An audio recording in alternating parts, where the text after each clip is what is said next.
So when you're up against a really tough problem, what's your go-to move? Well, it turns out the best problem solvers don't just have one trick up their sleeve. They have a whole toolkit. They get that solving something isn't just a single skill. It's about picking the right strategy for the right challenge. So come on, let's open up this toolkit and see what's inside.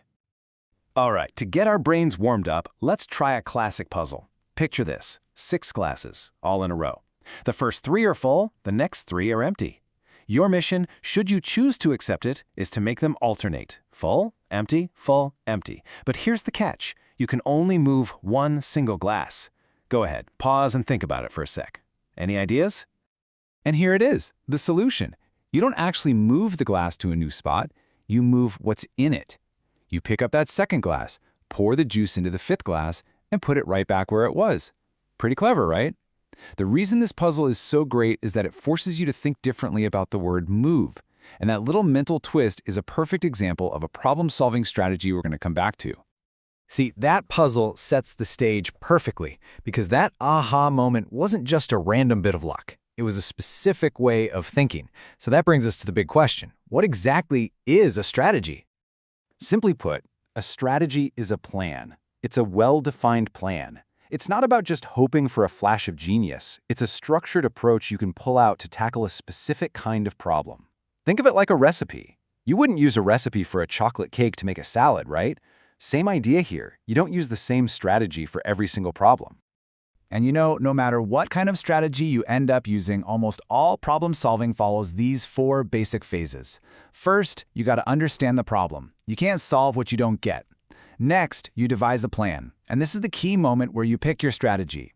Then, you do it. You carry out the plan. And finally, and this is the step so many of us skip, you look back and review your work. Did it actually work? Is it the best solution? This is the absolute bedrock of solid problem solving. Okay, with that foundation down, let's look at our first big toolkit, the engineer's design process. You can think of this one as the gold standard for when things absolutely, positively cannot be allowed to fail. This process, which you'll find in books like Engineering Fundamentals, is so thorough for a very good reason. It's a very deliberate step-by-step march to a solution that you can prove works. You don't just jump in. You define the problem with precision, you gather all the data, you figure out every single constraint, and you even come up with multiple different solutions before you pick the absolute best one. And this right here is the perfect example of why that process is so essential. I mean, when you're building something like the International Space Station, there is literally 0 room for error. You can't just try something out and see what happens.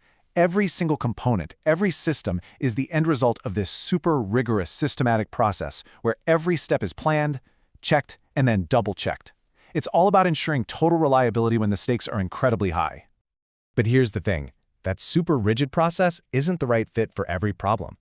What happens when the challenge is more abstract? Or maybe the rules of the game are changing all the time? For that, we need a totally different set of tools. So let's open up the Coder's Toolkit. You can immediately see how different these are from that straight-line engineering path. Instead of one long process, these are more like specialized tools for specific jobs. We've already met lateral thinking with our glasses puzzle. That's all about challenging your own assumptions. Then you've got a classic, divide and conquer.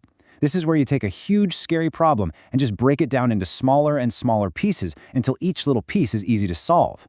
And with root cause analysis, you basically become a detective, digging past the obvious symptoms to find that one single thing that's causing all the chaos. So we've got 2 very different approaches here, right? The engineer's rigid process and the coder's flexible toolkit.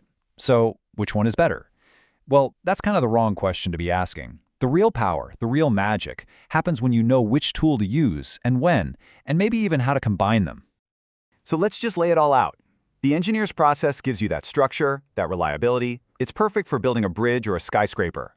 The coder's toolkit, on the other hand, gives you flexibility and creativity, which is ideal for hunting down a weird software bug. The main thing to get here is that a truly great problem solver doesn't just live in one of these columns.